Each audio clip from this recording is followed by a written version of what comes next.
when I was in high school, my senior year, I was the drum major, and they sent the 3 drum majors from my high school to one of the George Park summer camps, where we learned all the different drum major skills that one requires. And if you've never been to a George Park summer camp, basically it is a 3-day commercial for college marching band, specifically the UMass marching band, and I didn't necessarily hop on that bandwagon as heavily as a lot of people do who go to that band camp, but I definitely drank the juice and left that camp and was all about going to a college that had a marching band and having that experience. I had a pretty small marching band.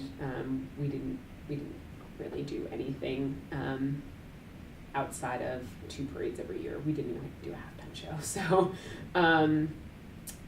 I was pretty excited to get the opportunity to join a marching band in college, and so it was one of the few criteria I had in looking for colleges. I pretty much only applied to schools that had a marching band, and so when I got into UVA off of the wait list, I came down here with my parents in May of my senior year of high school to check it out one last time before committing. And we took a tour, met with some admissions people, and made a stop at the CMB office. It was like one of the few things that we had to do in Charlottesville. So that was the first time I met Dr. Pease and Mr. Cook. Was in May of my senior year, and pretty much showed up at their office and said, "Hey, I just got into UVA, can I still be in the marching band?" Which, hindsight, I was way more ahead of the game than a lot of other incoming first years who are coming in not knowing what the heck they're doing, but I was really afraid I'd miss my chance to be in marching band. So I showed up and said, "I want to be in marching band, I don't play a marching instrument, what can I do?" And they handed me a tuba. So yeah, it was pretty high on the list of priorities, finding a marching band, so it was pretty exciting. The 2 notable things from that meeting were getting the current CMB CD. Mr. Pease just gave one to me, which I'm pretty sure we listened to like the entire drive back to New York.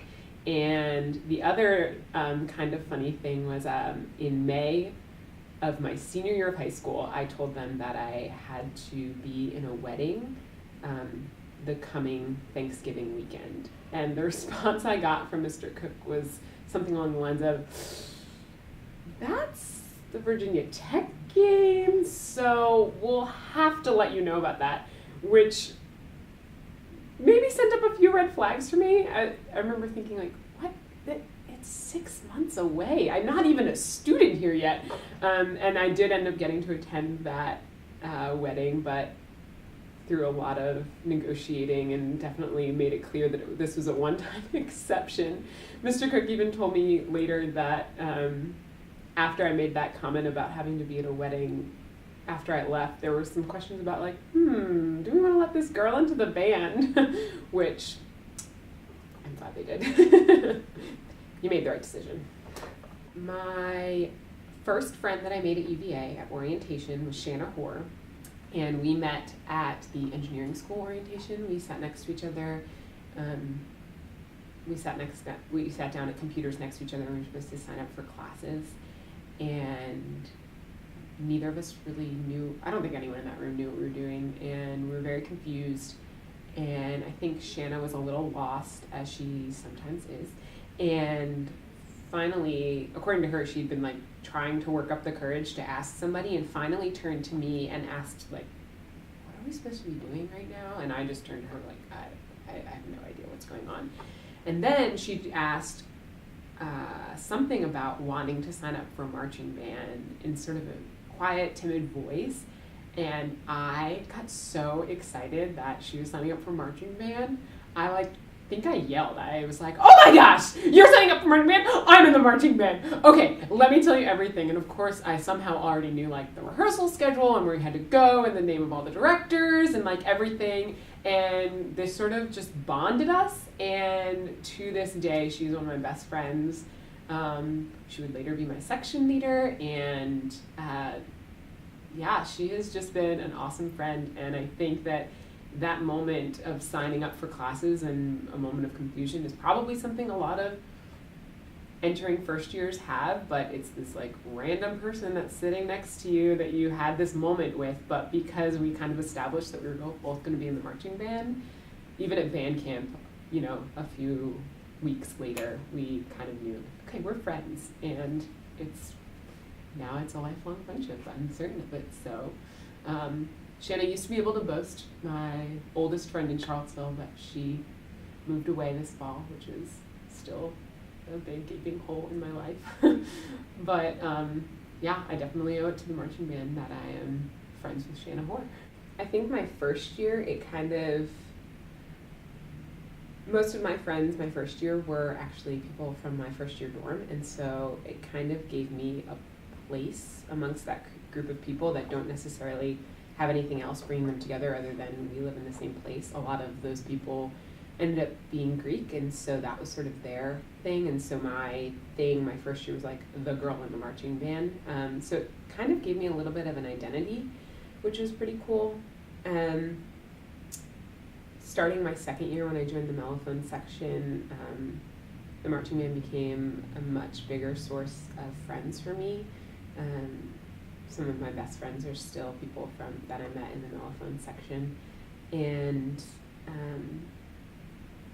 it kind of provided almost like, well, the rigor that the marching band has in terms of practices, games, and also set up and tear down based on what crew any given person is in, offered a lot of structure to my life, which is definitely something that was good for me. And I found that in spring semesters, when I didn't have the extra time commitments of the marching band, I actually found myself kind of floundering a little bit more because I didn't have the structure that the marching band sort of provided in the fall. I switched for a number of reasons. One was I was not a very good tuba player. Not that I was a very good mellophone player either, but I was definitely a better mellophone player than I was a tuba player. I'm pretty sure I just played like a B flat the entire season. Sorry, Dan Levick. You were a great section leader. The tuba was not for me. It was also a little heavy for me. I just found myself kind of in pain a lot, so that was pretty unenjoyable. And there was something about the mellophone section that kind of drew me in after a year of being in the marching band and kind of getting a feel for what all the sections were like. I kind of had this feeling about the mellophone section, like I want to be there, I want to be part of that group. So not that there was anything wrong with the tuba section.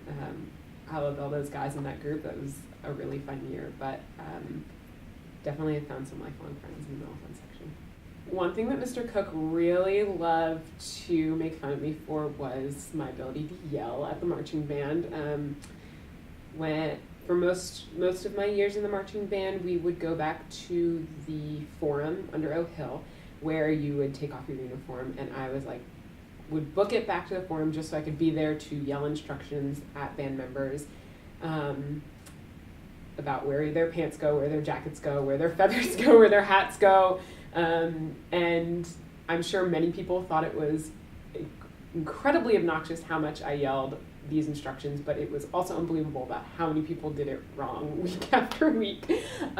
So we would, once everyone left, we would load up the bins full of dirty uniforms under the truck. All the coat racks that we were previously holding the uniforms inside the garment bags would get loaded onto the truck, trying to keep them in some sort of order, kind of compressing everything to the best of our ability to fit onto our trucks. The next day they would get brought to carriage cleaners, where they would take them, dry clean them, and get them back to us by Wednesday of that week if it was a 1 week show, 1 week we had games back to back.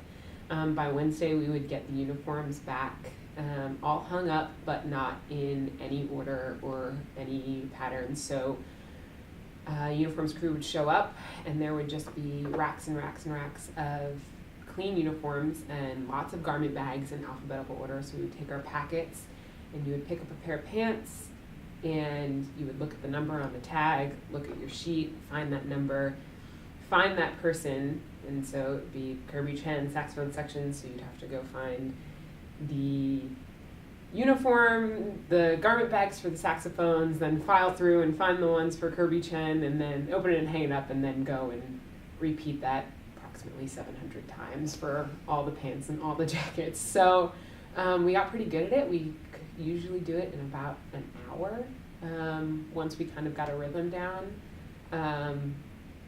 Found the best method for getting through everything.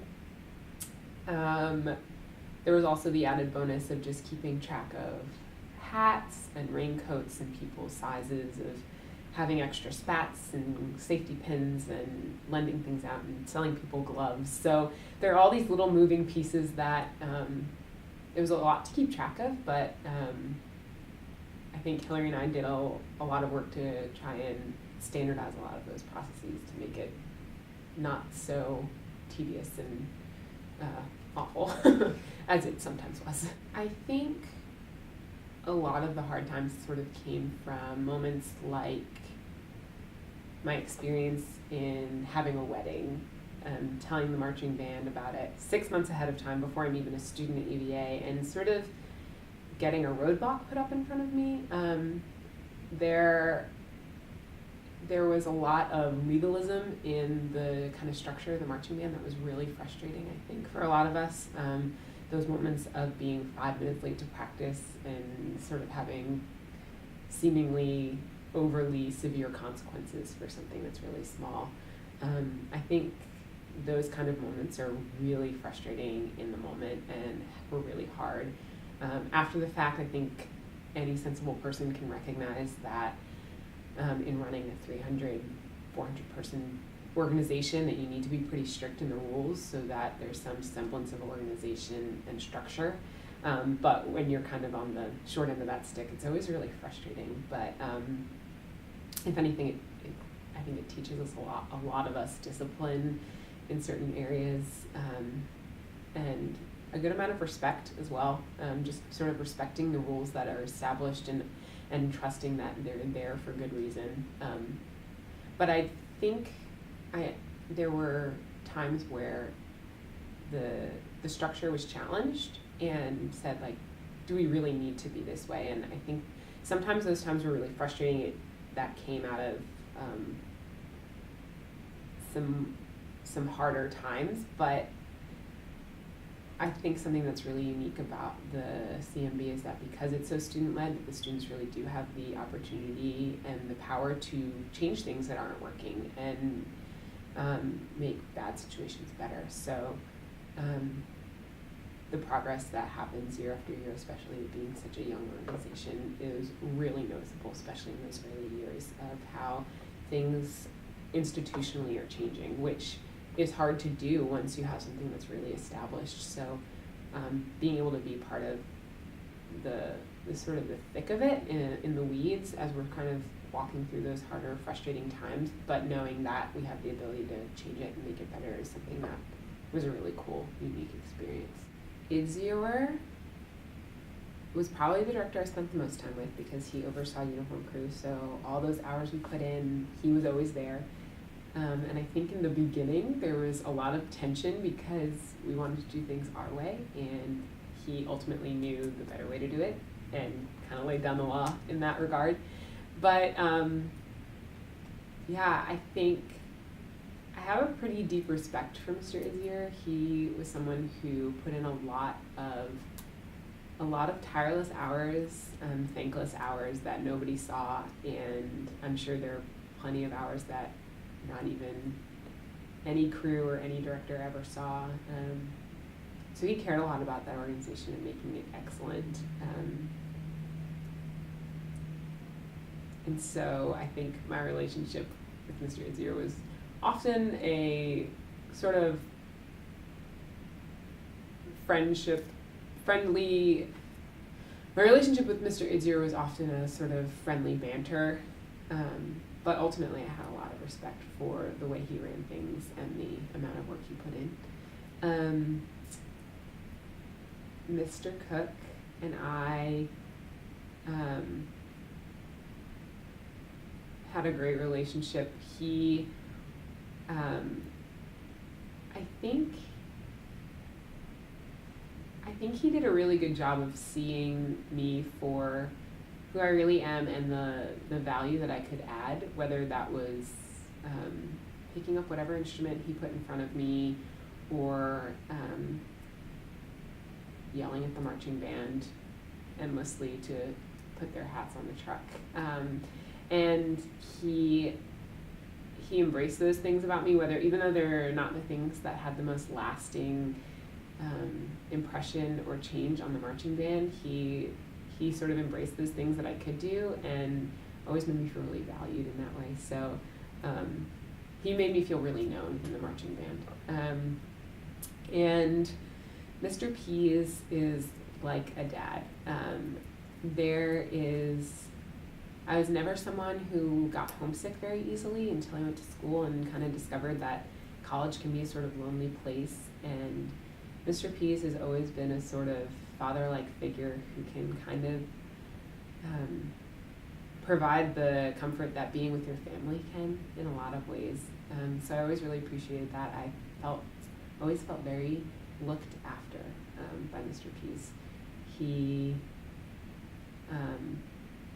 kind of, I think, made everyone feel like he had his eye on you, and he was watching, and he was making sure, like, if anything was going wrong, he had your back, and he was there for you. The holiday party at the Peases was always one of my favorite events, just because you got to go to a home and get a home-cooked meal and spend time with your extended family. That is the CMB. So Mr. Pease really provided that sense of family for me.